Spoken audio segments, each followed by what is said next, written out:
Mary had a little lamb. The fault. We believe that all men are created equal. To the magnificent mosaic that is America. From radio beacon to radio beacon. I have a dream today. Change has come to America. Believe it. Knock, knock. Who's there? It's a figment of your imagination. Randi Rhodes Show. Turn up your mind. So, Mark, these investigators... Mueller's team, what exactly is it about Barr's memo they're taking issue with?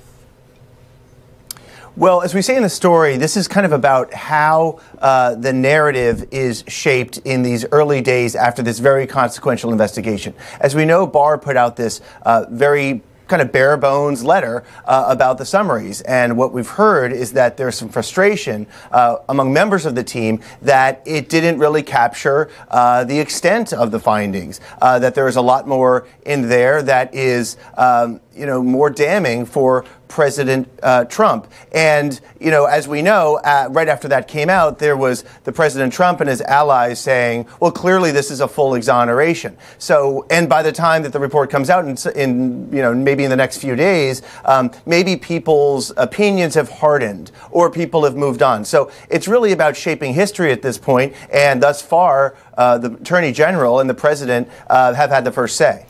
Do we have any idea how widespread the sentiment is among people from Mueller's team? We don't really. We as we say in the story, there were some investigators who have this view, and we're still trying to capture the extent of it. But how widespread it is, we're still trying to determine.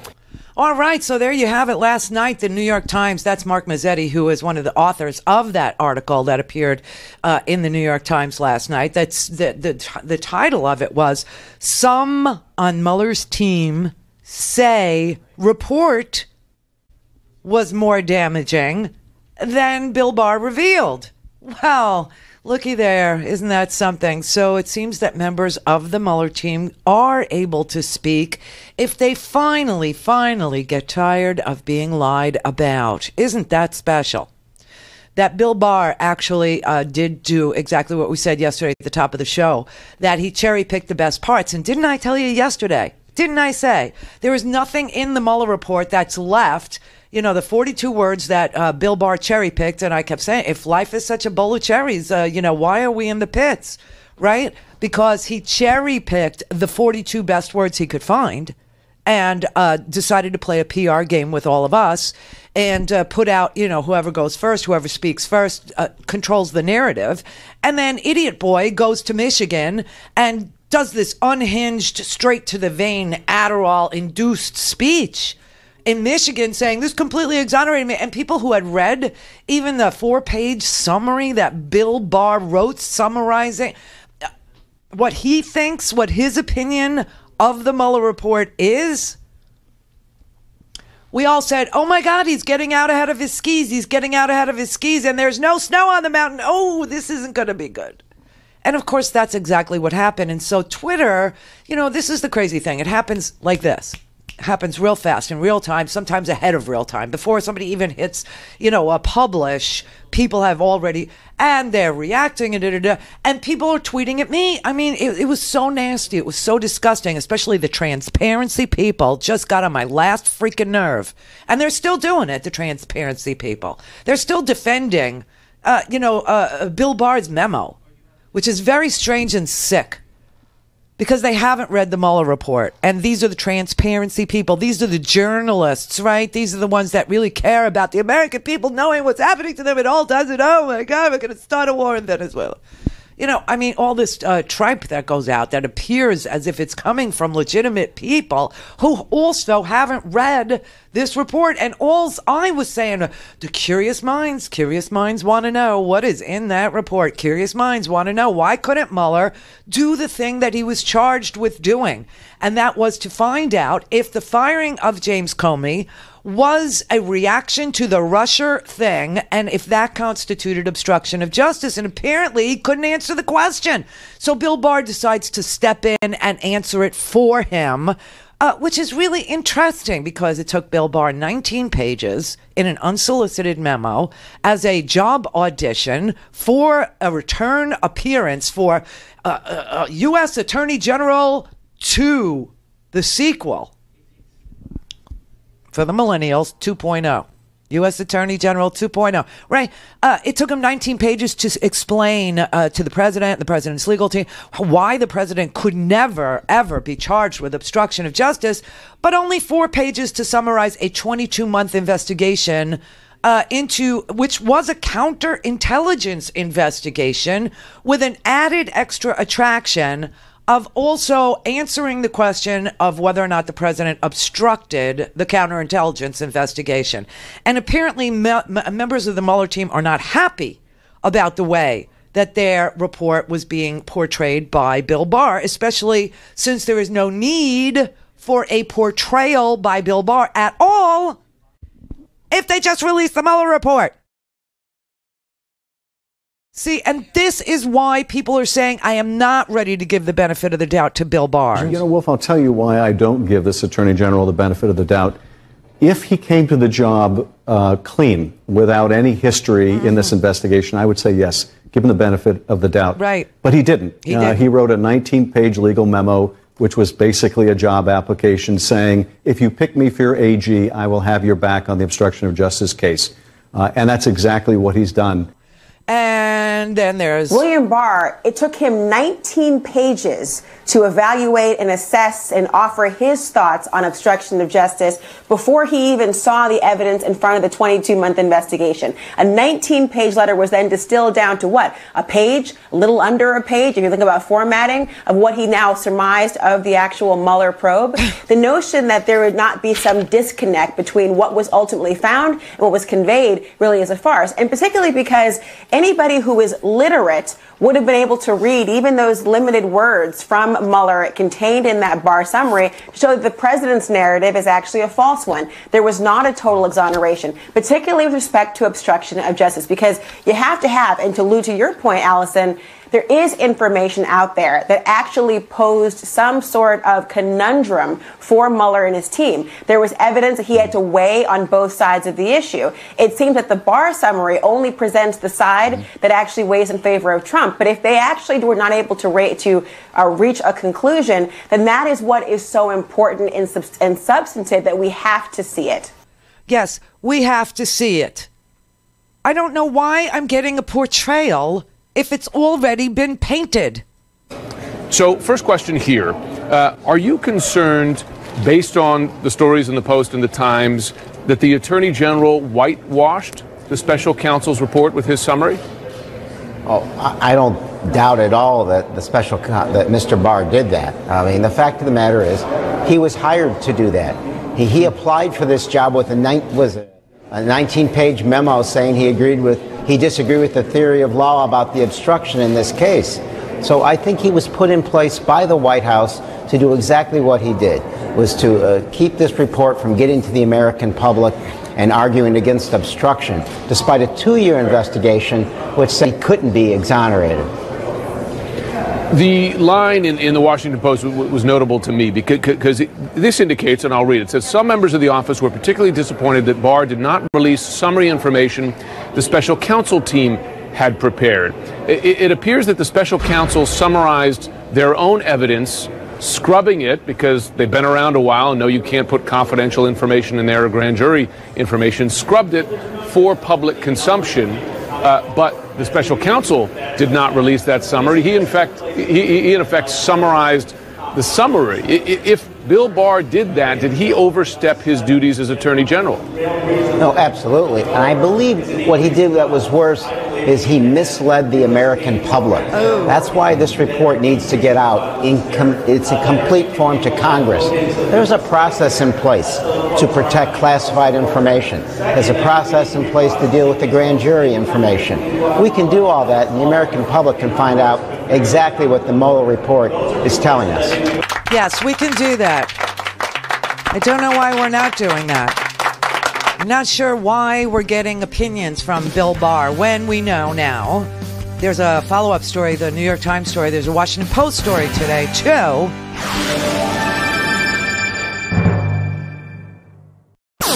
All things Randi at RandiRhodes.com. Go for launch. Speaking truth to power, the Randi Rhodes Show. The framing of the article, first in the New York Times and then the Washington Post, is that there's concern within the Mueller team about how the narrative is being framed here. Should that be the concern, really, of investigators here, how a narrative is being framed? Shouldn't they just be concerned about the facts? Well, I think they are concerned that the facts may be misrepresented or that they may be slanted by this Barr summary. And I think they have every right to be concerned about that. They put 2 years of hard work into this. I think they did a real service to the country. And to see that work product in any way mischaracterized, if that's their feeling, yes, they should be concerned about it. And again, it all comes back to the fact we need transparency. Let the American people judge whether what Mr. Barr did was fair or unfair. And the only way that can happen is if they make this report public. There's one way to clear this up, and that's to see the report. And I think many of us need to suspend our criticism of what's in it or not until we see how much is in there. Maybe it's soon. Maybe it's soon. Maybe it's soon. Yes, we need to see the report. Hashtag release the report. Release the report now. Just do it. This is crazy what's going on in this country. Barr and the other Trump people, they're trying to shape the narrative. That's what they've done. They've basically figured if they could lie early enough, if they could lie before the truth got out, then the truth would look like a lie. You understand that? This is all PR gamesmanship. That's all this is. Barr picks 42 words out of 400 pages, and he misrepresented those 42 words too, because they're not the beginning of a sentence with an end and a period. They are, we don't know. Are they the first third of the sentence? Are they the second third of the sentence? Are they the third third of the sentence? Are they half the sentence? Are they a quarter of the sentence? I have been saying this since the first time I read Bill Barr's memo, because he had the bracketed T. Remember the bracketed T, which indicates to anybody who writes anything that the sentence did not start with the word the. That the word the was in the middle of the sentence and the T was not capitalized because it's the middle of a sentence.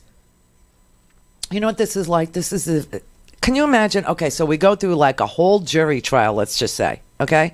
You go through the whole trial, the jury's out, they deliberate for days and days on end. Everybody's waiting, everybody wants to know. And then the jury hands their verdict over to the defense counsel to do whatever they think is right. That's what happened here. The special counsel's team had 19 lawyers and 40 FBI agents on it, and 2 years of their work has now come down to one idiot standing on a tarmac yelling, "I'm totally exonerated. I'm totally exonerated. Exonerated of obstruction. No, that's not what it said. In fact, even when he was cherry picking the best words, you know, and Trump's got the best words like anonymous. He can't say anonymous. He can't say a lot of things. He can't say missile, right? He has a problem with his best words being so bad. But that said, there's a lot in that report that we need to see, because it went, I mean, the 42 words he picked, one of the words was not, or two of the words were not exonerated. This does not exonerate Donald Trump. So could we all just see the damn report already? We need to know whether or not the President of the United States is a criminal, whether the President of the United States is we know he's a danger to national security. We had a whole conversation about the clearances, right? And now we need to know if he's a tax fraud and a tax cheat. We know he cheats at golf. We know he cheats on his wife. We know he cheats on everything. There's nothing that's been, I mean, he cheated people out of education dollars. He cheated people with a fraudulent university. He cheated people with a fraudulent foundation. It was so fraudulent that the judge ruled that all the people, the three people who ran the Trump Foundation, right, his daughter, his son, and him, could no longer hold a position of honor in any charitable organization because they were fraudulent in their charitable organization. We know that. So let's make a list. Okay, he defrauded kids out of their education with Trump University. He cheats when he plays golf. That's sick. Okay. Now we're sitting here, and Richard Neal, who is the chairman of the House Ways and Means Committee, has written a letter to the IRS commissioner, who was appointed by Donald Trump, obviously.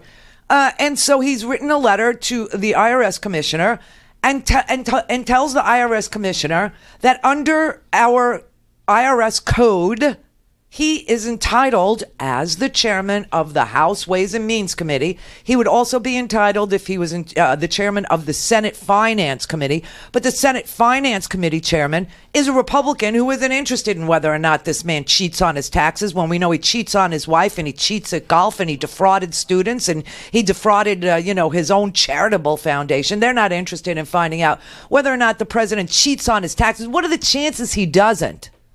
Like none. Right. He lies about where his father's from. In one book, his father is from Sweden. In another proclamation, his father is from Germany. But on his father's birth certificate, he's from the Bronx, New York. So what are the chances he doesn't cheat on his taxes? Okay, so we have now, there are 3 people on the planet that can request the taxes of the United States president. Senate Finance Chairman, who is a Republican, the House Ways and Means Committee Chairman, who is a Democrat, and then we have this Joint Committee on Taxation, lovingly known as the JCT, okay?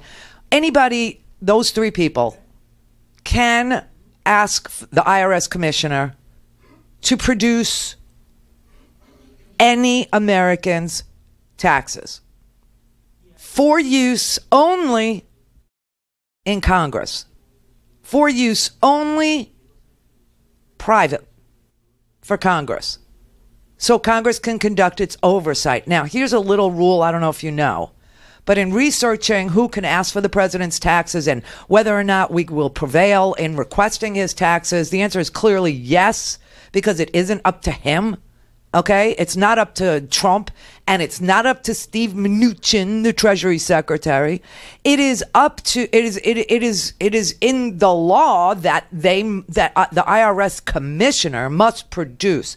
Here's another little factoid I uncovered in researching. I put all this in the homework so you could read it. There's just one good article I think that I chose for your consumption. I think I chose the Forbes article that explains who can request. But also it says, and this is crazy, that there's a requirement. Seriously, there's a requirement for the IRS to audit the president and the vice president's tax returns while they are president and vice president. Did you know that? I didn't know that. I had to look it up, and I looked it up, and that's what I found out. And I am like freaked out by that. But that is the law. So obviously, Charles Redding, who is our IRS commissioner, who is a Trump appointee, will have to produce the president's IRS, his tax returns to the House Ways and Means Committee chair, who has requested them over the last 6 years. Now, 6 years is an interesting amount of time. Very interesting. Why 6? Why not 10, right? Why not 10? Trump does not understand the law. I know this because of what he said.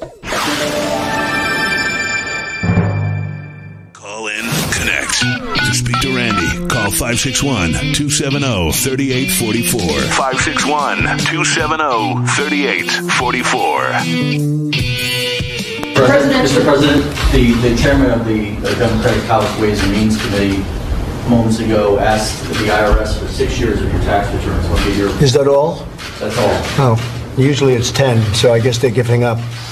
Now, we're under audit, despite what people said, and we're working that out. As I'm always under audit, it seems, but I've been under audit for many years because the numbers are big, and I guess when you have a name, you're audited.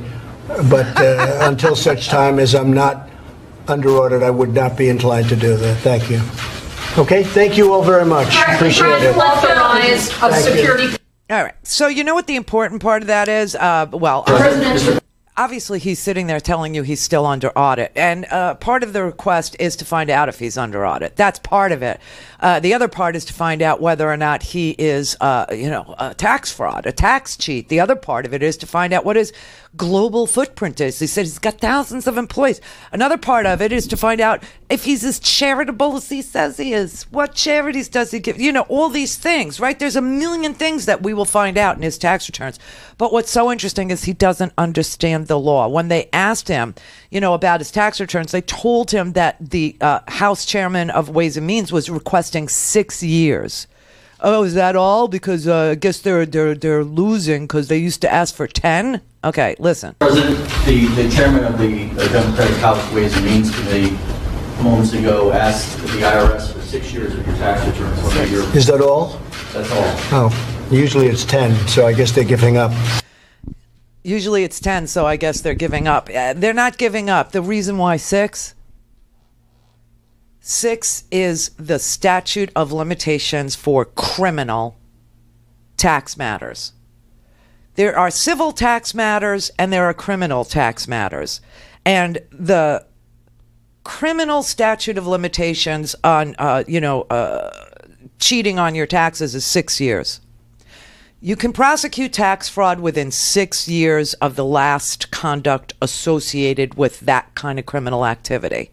If it's a civil matter, then the 6-year time limit can be expanded to any amount of time if they filed a false return, or if they willfully attempted to legally evade paying taxes, or if they failed to file a tax return. And that's another thing that we'll find out. Did he fail to file for any of the 6 years? So that's why 6 years. And he's such an idiot. He goes, oh, because they used to ask for 10 and now they're only asking for 6. I guess they're giving up. No one is giving up. They're looking for crimes.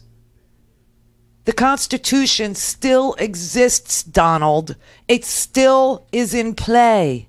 No matter how many judges you pack into courts, the Constitution of the United States is still intact today. And as long as that's the case, and as long as your own Justice Department keeps on saying that there is no way to indict a sitting president, then they are making the case that Congress itself is the only valid vehicle for oversight of a president. Your own Justice Department, your own Attorney General 2.0, your own Attorney General, the sequel, Bill Barr, says in his 19-page audition memo that a president of the United States can't be indicted. Well, if that's the case, then the only remedy is impeachment for high crimes and misdemeanors as decided by Congress, as decided by the House. And the articles of impeachment originate in the House Judiciary Committee. So that would mean Gerald Nadler. So you can't have it both ways. If your Attorney General believes that a president can't be indicted, then the only way that the president can be held to account is by Congress. And so therefore, their oversight role is emphasized by your own Attorney Generals, screaming and yelling. So give them the freaking Mueller report. And too bad for you, you have nothing to say about your stinking taxes. The IRS commissioner is now obligated to provide them, whether you're under audit or not. And in fact, if what I read, and I understood that I read, is that the IRS commissioner must audit a president and a vice president's taxes while those people are president and vice president, then you are under audit currently, and it still doesn't matter. As for whether or not you were previously under audit when you were running for president all those years, your fixer, who would be the guy who buried your tax returns, if indeed you cheated on them or failed to file them or willfully attempted to illegally evade paying your taxes, said you weren't under audit. Mr. Cohen, do you know whether President Trump's tax returns were really under audit by the IRS in 2016? I don't know the answer. I asked for a copy of the audit so that I could use it in terms of my statements to the press, and I was never able to obtain one. Okay. do you have any inside knowledge about what was in the president's tax returns that he refused to release? I do not. Can you give us any insight into what the real reason is that the president has refused to release his tax returns? Statements that he had said to me was that what he didn't want was to have an entire group of think tanks that are tax experts run through his tax return and start ripping it to pieces, and then he'll end up in an audit, and he'll ultimately have taxable consequences, penalties, and so on. So that's an interesting point, that basically he said he didn't want to release his tax returns because he might end up in an audit. So could you presume from that statement that he wasn't under audit? I presume that he's not under audit. Thank you, Representative Jimmy Gonzalez of California. That's who asked that question, and that's why I still have that clip, because that was an interesting exchange and a roadmap for Congress to conduct its oversight duties, because if it's true that an old OLC, Office of Legal Counsel rule that Bill Barr has invoked in his 19-page audition memo holds, meaning the President of the United States can't be indicted by anybody, can't be indicted by, the FBI or any other law enforcement agency, but only be held accountable by Congress, then it even makes the case to get his tax returns even stronger. So that's where we are today. A lot of things are happening. Now, the reason why it didn't happen so fast, the reason why it's happening now, and it's April, and we had a new Congress seated at the end of January, is because the President of the United States chose to shut down the government. The longest government shutdown in the history of government shutdowns. And so Congress wasn't allowed to do its work. And that's why it's now the beginning of April, and everybody is sending subpoenas, and everybody is sending their demand letters for taxes, and people want to see this, and people want to talk to that. Now, I promise you, Bob Mueller is going to make an appearance on Capitol Hill. I promise you, Bill Barr is going to make an appearance on Capitol Hill. This is only the beginning. And I promise you that the commissioner of the IRS has no choice, none, zero, zip, goose egg, donut, squat, no choice but to release Donald Trump's tax returns from 13 to 18. The Randi Rhodes Show is live on RandiRhodes.com and the free Progressive Voices app for Android and iOS. Visit the App Store or ProgressiveVoices.com now. This is your latest piece in Esquire, and you write about how Trump's legal problems are far from over, and you point to what we're seeing in New York and how Michael Cohen has given them a roadmap of where to look. Explain how. Well, this is a great lead-in from the tax return discussion, because I'm actually not. I think the reasons that Juliet and Max laid out for why you want to see a president's tax returns are very good. You want to make sure they're not governing in the interest of their companies. You want to make sure that there's no foreign influence that's reflected on those tax returns. I'm sort of skeptical that that's the issue, and that's why Trump doesn't want them out there. I think he probably just cheated on his taxes. I mean, let's be honest. He cheats at golf. He lies on a daily basis.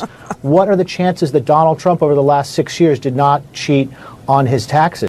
They are cruel, selfish, bigoted tools. Yes, they are. Thank you, Alan Grayson. I mean, what are the chances that Donald Trump didn't cheat on his taxes? He cheats at everything. He cheats on his wives. He cheats on his wives right after they give birth to his children. I mean, that's like amazing. He lies under oath. We know that because of the Felix Sater deposition that we've seen, right, where he said he wouldn't be able to pick Felix Sater out of a lineup if he ever saw him. He doesn't know him. Of course he knows him. They worked together for years and years, right? He cheats contractors out of their earned pay. He cheated Polish workers out of their own pay and paid them in vodka. He cheats banks, okay? He cheats his own foundation. He cheated, like Wounded Warrior charities. He cheated his own, he cheated students with Trump University, right? That was a fraud. Everything he does is a fraud. What do you think the chances are that he's not a tax criminal? That's why 6 years. And the chances of getting these taxes it's like almost 100%. It's almost 100%. Are you confident your committee has the authority to do this? There's no question that the committee has the authority. It's been exercised by the committee for many, many years in different circumstances. Obviously, in this case, since the president has broken from this near 50-year tradition, it's being exercised in the context of the president's returns. But there's no question. It is clear in the law that the chairman of the Ways and Means Committee has the authority to seek these from the IRS commissioner, and that the IRS commissioner is bound by law to provide them. So we expect the IRS to comply. Yes, we all do. Everybody does. And the only reason why this hasn't been done, Republicans. Remember, we did not have the House. We still don't have the Senate. All that's got to change in 2020. All that has to change. This is a mind-blowing shirking of the duties of Congress and congressional oversight and their Article 1 constitutional authority and what their job is. They're not doing their job. You know that. This is just a sick thing. So here's the letter that was written to the IRS commissioner, Commissioner Charles Rettig. It says, Dear Commissioner Rettig, the Committee on Ways and Means has oversight and legislative authority over our federal tax laws. With this authority comes a responsibility to ensure that the Internal Revenue Service is enforcing the laws in a fair and impartial manner. Consistent with our authority, the committee is considering legislative proposals. This is an interesting backdoor. I mean, they didn't even have to say this, but he did. The committee is considering legislative proposals and conducting oversight related to our federal tax laws, including, but not limited to, the extent to which the IRS audits and enforces the federal tax laws against a president. Quotes the manual. Individual income tax returns of a president, and this is where I learned this, are subject to mandatory examination. I did not know that. Did you know that?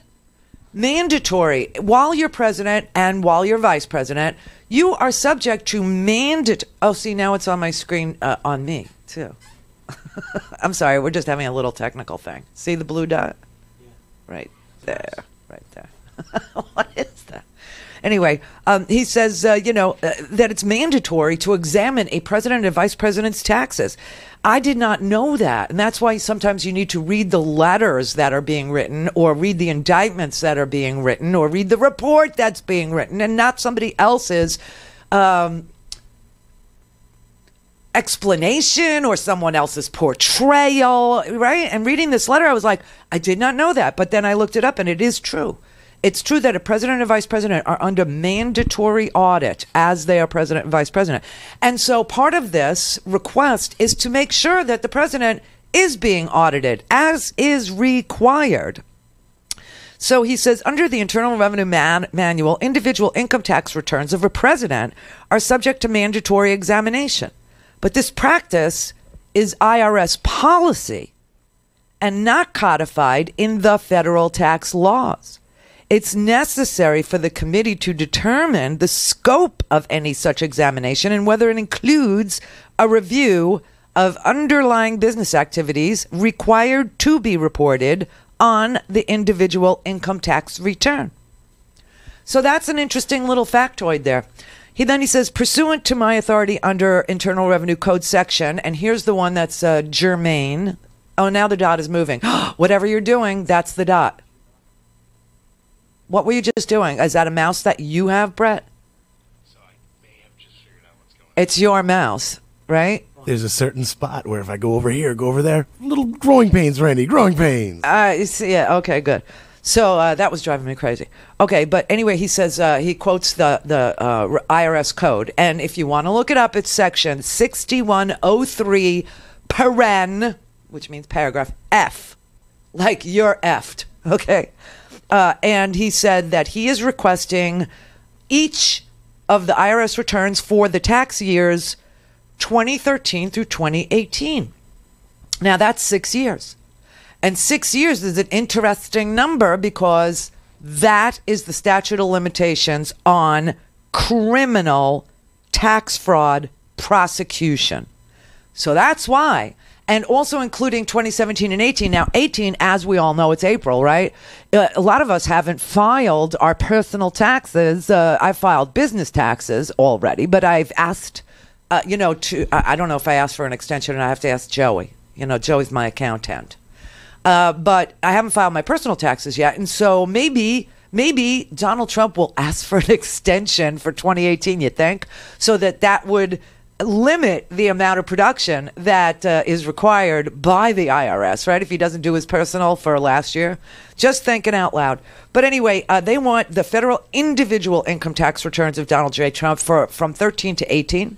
And then they want a statement specifying whether such return is or was ever under any type of examination or audit.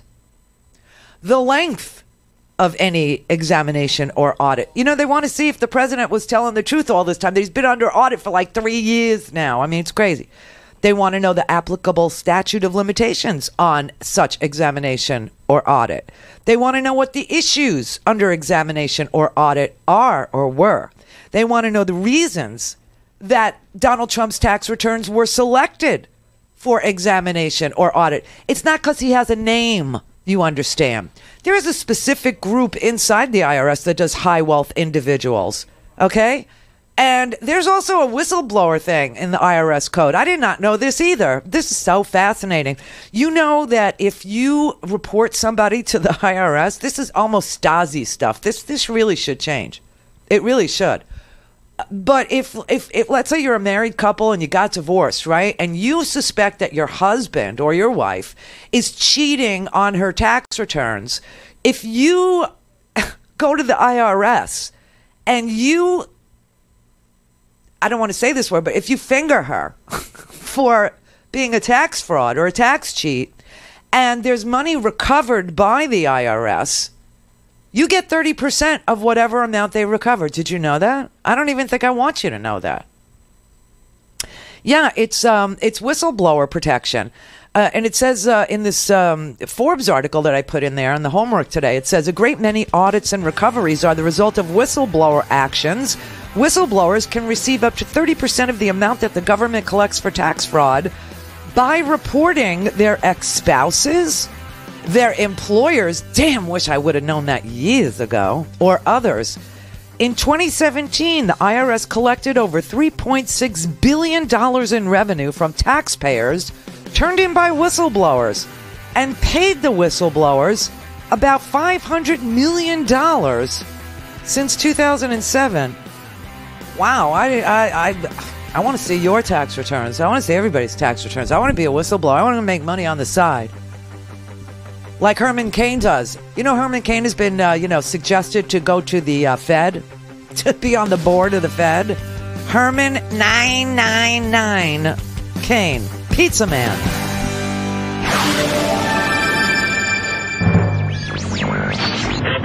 Mary had a little man. The fault. We believe that all men are created equal. To the magnificent mosaic that is America. From radio beacon to radio beacon. I have a dream today. Change has come to America. Believe it. Knock, knock. Who's there? It's a figment of your imagination. Randi Rhodes Show. Turn up your mind. Broadly, Congressman, why do you view it to be so important that you and the American public see the president's tax returns? Two reasons. One, to inform us on this really specific policy question about whether or not the president is being subjected to the laws of the United States. But I think more broadly, this president has broken 50 years of precedent, nearly 50 years, where presidents and candidates for president have provided the American people with the kind of transparency that gives them the assurance that their public decision-making will not be affected by their private interest. There is a national public interest in that. And so while our specific purpose is limited really to this policy question, there is a real public interest in greater transparency. The people of the United States have a right to know whether the president's personal financial interests impact his public decision making. Yeah, I'd like to know the answer to that. I really would. And I would also like to know how people who flunked the security background check, procedure, how they failed, how they were disqualified, actually got security clearances. We now know that Jared Kushner was one of the people that was in the whistleblower's report that said that it was personal conduct, also business ties and foreign influence that disqualified Jared Kushner from getting a security clearance, and then Donald Trump gave his son-in-law a security clearance anyway. So we know now from reading the newspapers today that Jared Kushner is one of those people. I can guarantee you that another one of those people is Ivanka. And I can guarantee you that another one of those 25 people who were disqualified from holding security clearances was Michael Flynn.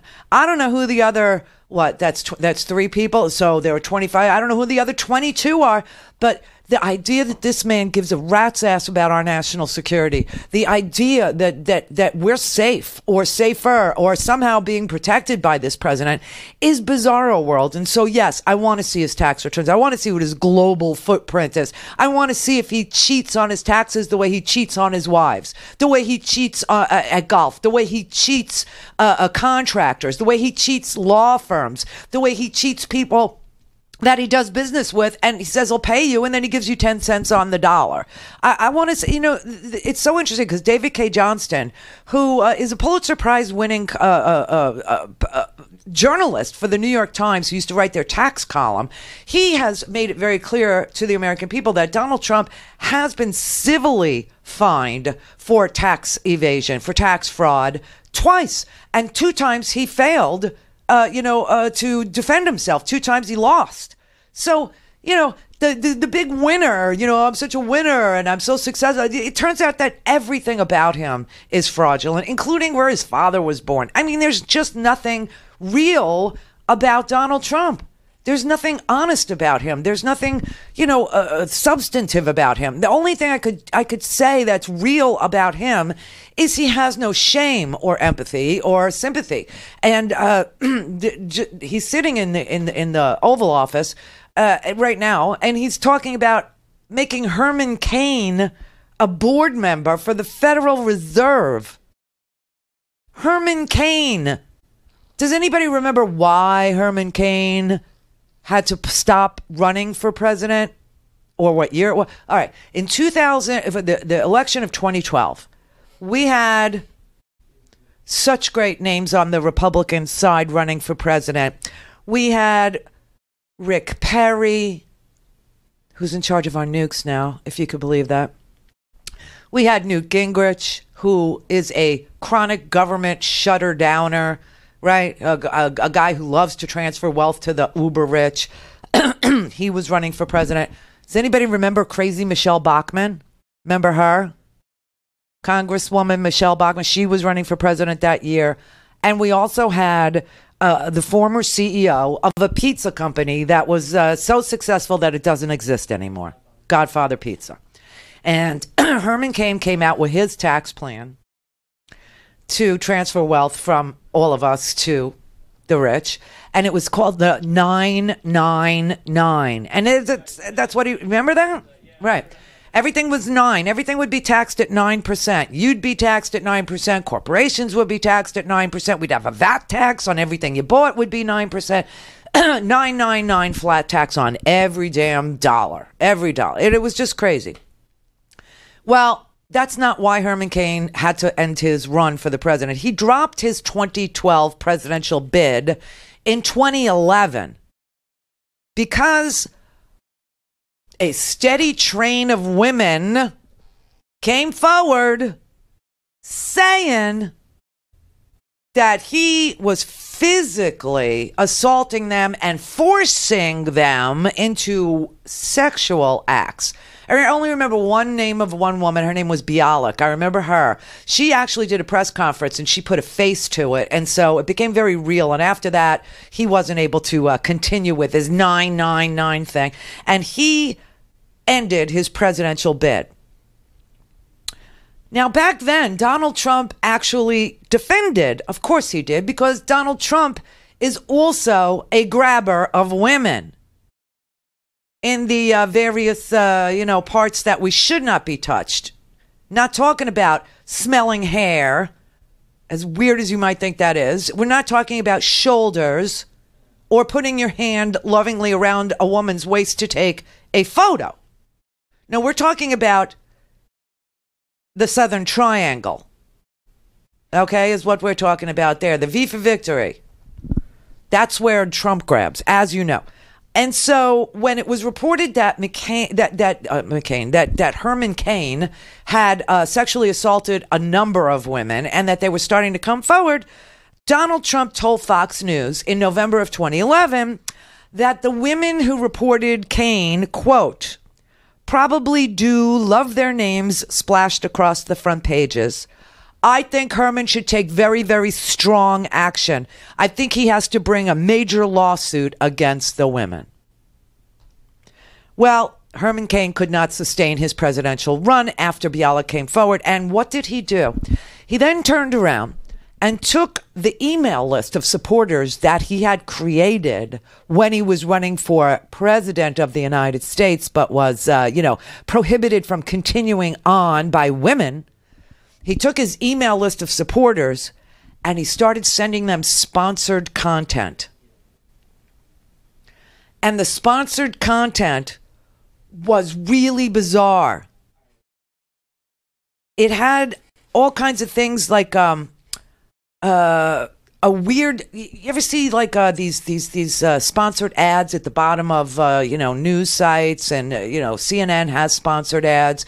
Almost every New York Times has sponsored ads. Almost everywhere you go to read anything, they have sponsored ads.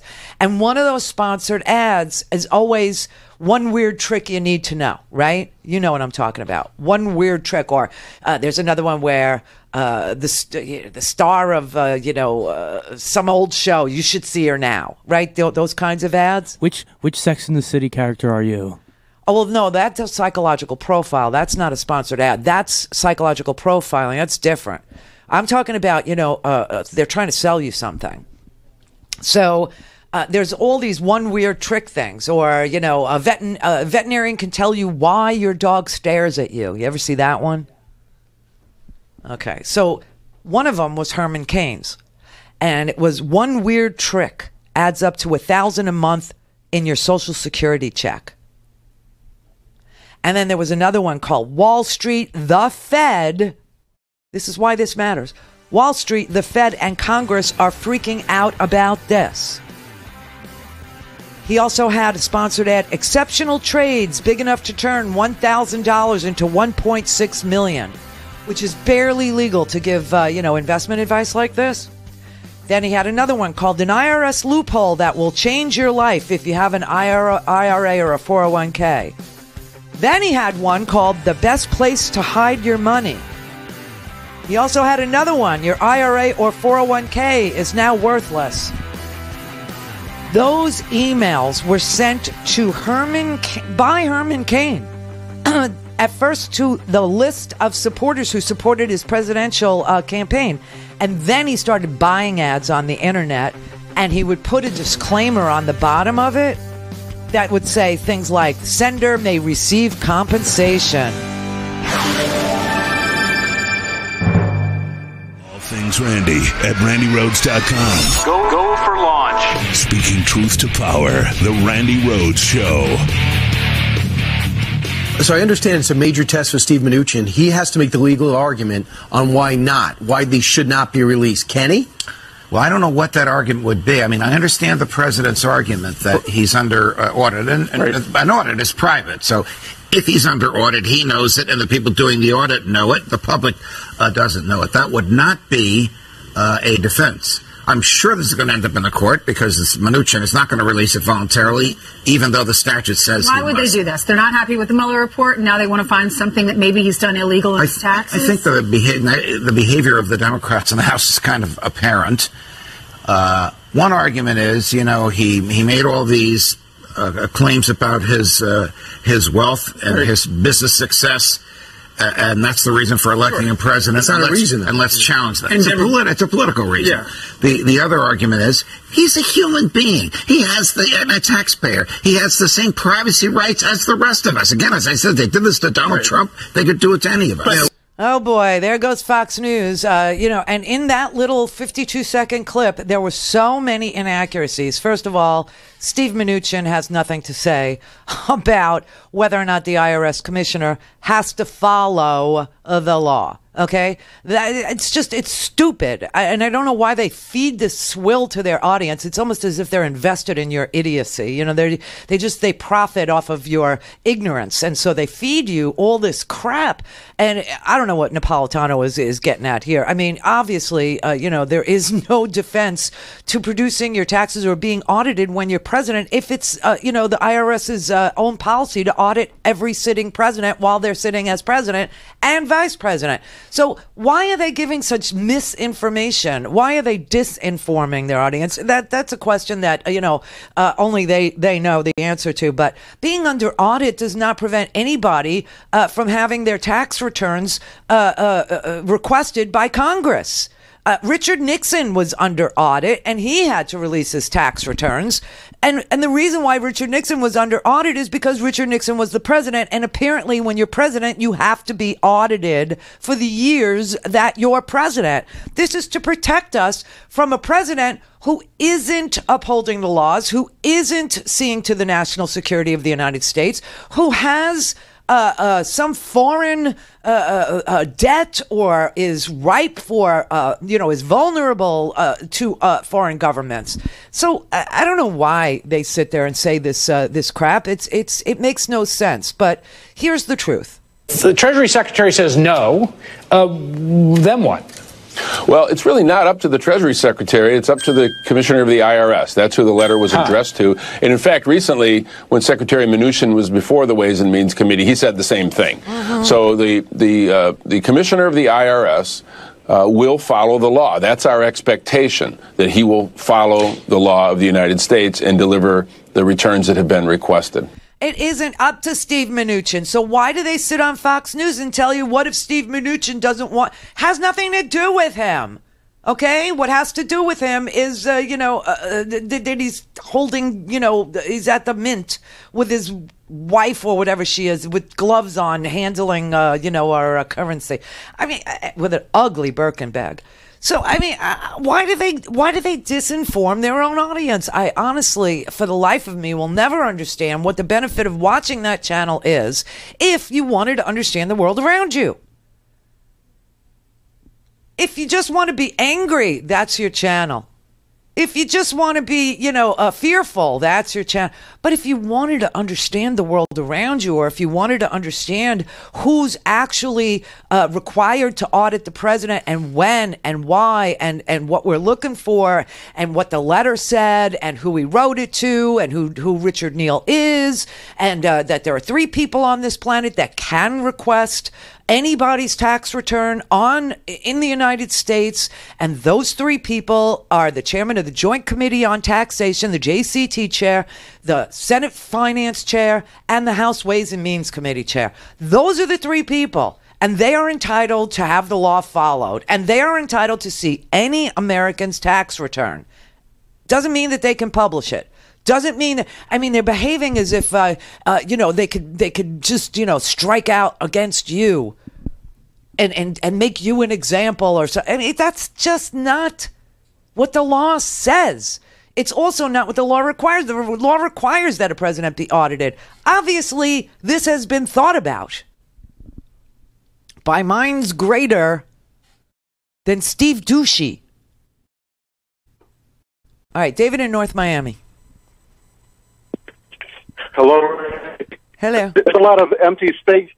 There's a lot of empty space here. I need to turn one of them into a news and music club because the news has been canceled, as you tell us. Yes. Herman Cain makes perfect sense.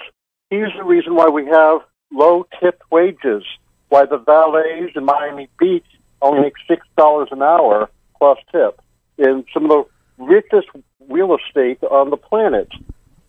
You know, so thanks a lot, Herman Cain, for nothing. Oh, you know what? Let me just tell you, of all the people on this planet for the Fed, for these seats, Donald Trump has picked Moore. What's his name? Stephen Moore, who... What, $300,000 he still owes in child support and back alimony? The guy, owes $75,000 in tax penalties. This is who they're going to put on the Fed. Then you got this guy, Herman Cain, who's like the king of $2 an hour, a guy who couldn't continue to run for president because he was a serial sexual harasser, and then took his supporters lists and started, sending them how to turn $1,000 into $1.6 million, and how to defraud the Treasury, and how not to pay your taxes. And I mean, of all the people on the planet, these are the people that will work for Donald Trump. Okay, that's why. But he was on the cover of Newsweek. Therefore, he must be an important and smart person. No, I think you're missing the point. The point is there are very few people who will actually ruin their reputations, who are incapable of feeling shame, right? That will work for Donald Trump. And those people are Stephen Moore, who knows nothing about the economy, nothing at all. For example, you got a guy out there who I got a big crush on, Austin Goolsbee. You know that. You know that. I know that too well. I don't know what. I'm jealous, but yes. Yes, and I don't even understand why I'm attracted to. I think it's his big brain. I don't know. But I mean, you got guys out there like that. You got guys out there like Robert Reich, guys who understand economics, guys who understand the economy, guys who understand income inequality, guys who understand, when to raise an interest rate, when not to, guys who understand why running a debt this big leaves us no money in case of a crash, right? No money to stimulate the economy. And we're sitting here looking at guys like Herman Cain and Stephen Moore to sit on the Fed. Listen, I'm going to become like Rand Paul. I'm going to say abolish the Fed if this is the quality of person that, And the reason is because no one will work for Donald Trump. Truly. Because he's a cheat and a liar.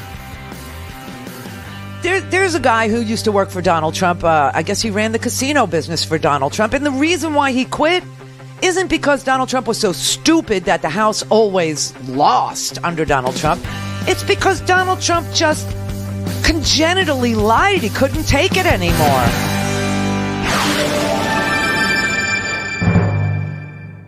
(3844) 561-270-3844. Listen, he's pathological. We know this. We've seen it not just since he announced for the president, but he's been this way ever since I've known him 28 years ago. And so I do think it's part of who he is. He's compulsive. Why he would lie about something where there's really no consequence is really a mystery, because it really doesn't matter. The only thing I would suggest is by saying this, he's trying to ingratiate himself to someone. And so there is a gain for him, but this is just part of his pathology, quite frankly. I mean, it's really amazing to me, right? I mean, we just had 3 specific times where the President of the United States, his father was born in the EU, in Germany.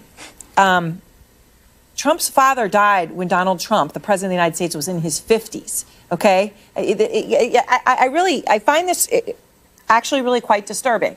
You said, Jack, that his Trump's lying is what made you quit working for him. Why is that? How pervasive was it even years ago? Yeah, well, Aaron, the best way I can explain it is if you were to sit down and have dinner with him for an hour, I can promise you there's going to be 10 to 15 lies during that 1 hour period. It's just constant with him. And in my situation, it really became, or my own moral compass, I began to question it just being around his lies so often. And when I finally hit a breaking point, it was very personal for me. He was lying about 2 friends that had died in order to cover some of his bad management. And that was the straw for me. And I think that part of the high turnover rate that he has, both in his business and both at the White House today, I think it revolves around the lying and the dishonesty, because eventually that wears people out. It does. It wears you down. It wears you out. You're just, it's unbelievable. And obviously he hasn't told the truth about any damn thing. Nothing from the smallest thing to the largest thing. And now he's picking, the only people that will work for him are we're not, the D list. No, we're on like the G list. Okay, we're so far down the food chain that we're actually sitting here saying Herman Cain's name and considering him to be part of the Federal Reserve Board. I mean, Stephen Moore was bad enough, but now they bring up Herman Cain. It makes Stephen Moore look acceptable, and he's not. I mean, you're talking about very serious issues about how much interest you're going to get from your bank account, how much interest you're going to pay on your home loan, how much interest you're going to pay on your student loan, whether or not, interest rates need to rise to keep inflation down. I mean, these are decisions, monetary decisions that need to be made by smart people, and we're trolling the bottom of the barrel. This is I know the best people. I know the best people. Wait till you see the people. No one will work for him. And I told you that, I think, the first day that we relaunched this show back in 2015. I said to you that the people that will work for Donald Trump realize that they're making a deal with the devil, and the devil takes their payment on the installment plan, meaning if you work for him, you're going to pay for this for the rest of your life. The rest of your professional career, you will be tainted with having worked for Donald Trump. That's what's happening to, Kelly. That's what's happening to Don McGahn. That's what's happening to everybody that ever worked for him. It's a sick administration, and it's a terrible, terrible way to run this country. We don't know what the damage is because we handed out 25 security clearances to people who were disqualified from receiving security clearances. We don't know if the president cheats on his taxes. We know he cheats everywhere else in his life, including sports. I mean, the guy, he buried his high school records, literally put them in the ground, had somebody like the headmaster of the New York Military Academy go and literally bury his high school records. Fordham, he threatened Fordham in the university if they ever released his academic records. He did the same thing with the Wharton School. I mean, he's a sick, twisted freak of a person. And he's the president of the United States of America. So now, I just got to tell you, after reading the New York Times article yesterday that said some of the Mueller investigators were upset with the way Barr portrayed their 22-month investigation, and then a follow-up today in the Washington Post that said this was a really good article because it told you something that I told you that I suspected from the beginning, and that is that if Mueller wrote a report, or Mueller's team wrote a report, and Bob Barr told us that the report was in two parts, so you know that there had to be two executive summaries because that's the way documents are. That's what if you look at any document that you want to look at, there's always an executive summary. And if you don't have time to read hundreds of pages, what you do is you look at the executive summary because the executive summary is going to tell you what you're about to be told. It's tell them what you're going to tell them what you told them, and tell them again. That's communication. And that's how all official documents are. You tell them what you're going to tell them, you tell them what you told them, and you tell them again. And an executive summary is the telling of what you're going to tell them. And there was no question in my mind that there was an executive summary. Turns out, in the Washington Post article, there's more than one executive summary.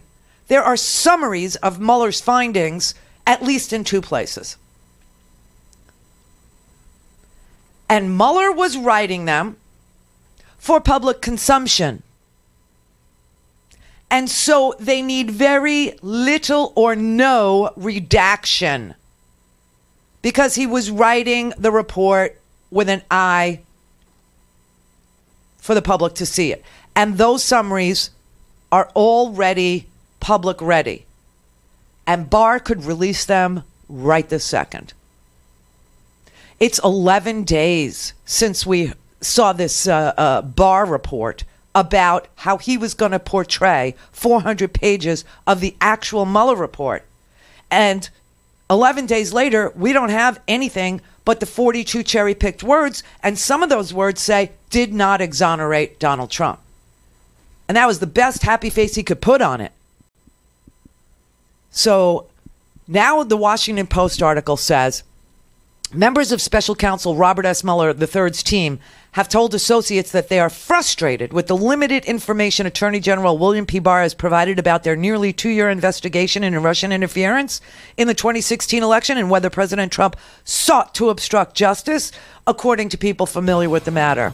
The displeasure among some who worked on the closely held inquiry has quietly begun to surface in the days since Barr released a 4-page letter to Congress on March 24th describing what he said were the principal conclusions of Mueller's still confidential 400-page report. In his letter, Barr said that the special counsel did not establish a conspiracy between the Trump campaign and Russia, and he said that Mueller did not reach a conclusion one way or another as to whether Trump's conduct in the office constituted obstruction of justice. But members of Mueller's team have complained that the evidence they gathered on obstruction was alarming and significant. Quote, it was much more acute than Barr suggested, end quote.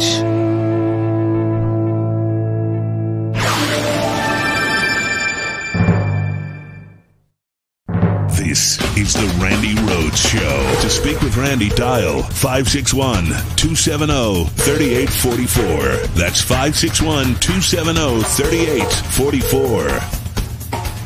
I've recommended Herman Cain. He's a very a terrific man, a terrific person. He's a friend of mine. I have recommended him highly for the Fed. I've told my folks that that's the man, and he's doing some pre-checking now, and I would imagine he'd be in great shape. I find Herman to be an outstanding person, a truly outstanding individual. I would think he would do very well there. Oh, my God. Holy crap. This is the bottom of the barrel, okay? This is really scraping the bottom of the barrel. Unbelievable. All right, Xavier in Los Angeles. May I help you? What up, Randy? Yes. Can you hear me? Yes, I can. Oh, yeah. Hey, why are you picking on Trump? I love Trump. I love Trump. Hey, he's going to close down the border. Do it. Close down the border. No, today he said he wasn't closing down the border till next year. Because he's what the? Wait, hold on. Is that the health? Wait. The health thing. Yeah, he was going to. He stepped back away from that. But he said he was going to come to California and close the fucking border. Okay. On Friday, go and do it, and he doesn't even know the economic impact that would happen. He's so stupid. Come on, I want him to close the border. I want him to close the border. Why? I want him. Why? Why? Because everyone that voted for him will pay the price. They will pay the price. And the reason why I want him to do it, because now it's a lesson learned for everybody to never do this shit again. Mm-hmm. Okay. Never vote for this idiot again. Well, you know what I mean? Close that border down. Okay. Close that shit down. Close it down. So basically, you want to cut your nose off to spite your face. Okay, that makes sense to me. No, it's not that. No, it would be that. It would be that. And no, it's not that. Yeah. I know what you're getting at. You're saying that until everybody feels it in their pocketbook, till everybody sees it in the grocery store, till everybody understands that their border business, their trucking business, their cucumbers, that they won't get the damage he's done. Is that what you're saying? Well, that's what the people that's what they wanted. So just go ahead and do it. You know what I mean? Like, you can already see it. If you can't, if you're unable to not you. I'm not talking about you. But I'm talking about the people, the maggots, the maggots. Right. So yeah. Well, yeah, you see, yeah. I see our role a little differently. than you do. I don't. I see my role as having to protect those people too. Well, of course we want to do that. Of course. Okay, real quick. William, what's his name? Barr. Bill. Yeah, whatever his name. Barr. Right. All right. Rich in Denver. Hey, I need to take a breath back from the day in LA, but I know. Yeah. Randy, great show as always. I love my long sleeve shirt. Everybody send a little money to the show, man. I'm gonna. I didn't even hit people up on the first of the month because we weren't on the first of the month, and so I let it go. But really, honestly, now, just so you know, tomorrow night, the rest of the work in the studio will be started, right? And they're going to work all the way through the weekend and into Monday. So Monday will be off the air too, only because guys like the last caller started swearing and cursing, right? And I believe that we will be back on regular radio, which is a big damn announcement. Yeah, and I didn't want... Oh, congratulations! Yeah, well, I didn't want to tell anybody this until I was really sure, and I'm 98% sure now. So I have to install the delay system, the dump button, as we lovingly call it. Right. So I just ordered that, and it came today. I have it, and the delay system and the connectors and the switch gear and all that. So it's like another $5,000-6,000. It's like another $5,000-6,000. But to get back onto terrestrial radio, that's what we have to do. So I did it. The seven deadly sins word. It's so stupid. It's so stupid, and yet it's still the FCC's regulation that you can say.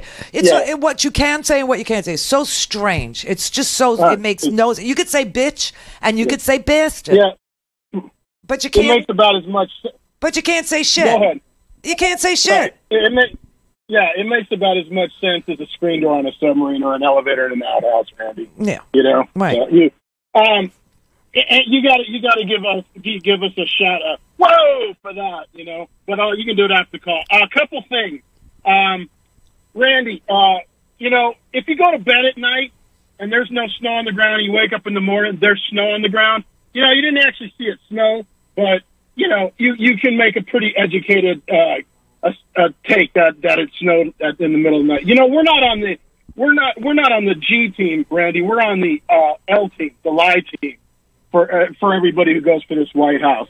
And I asked Scotty, and I told Scotty the studio looks great. By the way, I know you're not finished. Wait till you see it Tuesday. Yeah, wait till I see it. I know. No, really, Tuesday. I have such high hopes for what it's going to look like on Tuesday. It's going to be awesome. I have faith in you, sister. Thank you. No, don't hope. Don't hope. Do, and it will be. Two things, Randy. You were talking about Tricky Dick earlier, Nixon. Yeah. And if I'm not mistaken, didn't his dodging taxes basically, and he had to pay like $48,000.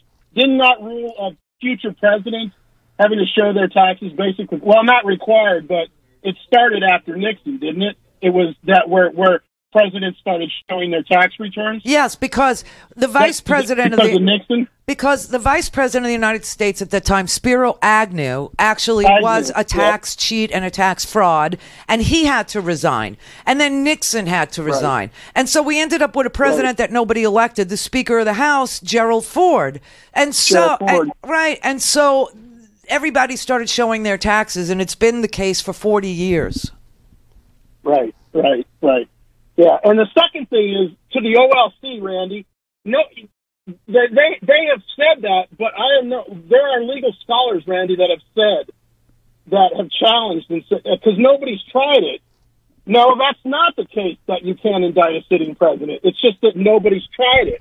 So there's no grounds for it legally, just because nobody's roadmapped that. But it theoretically or legally could be possible.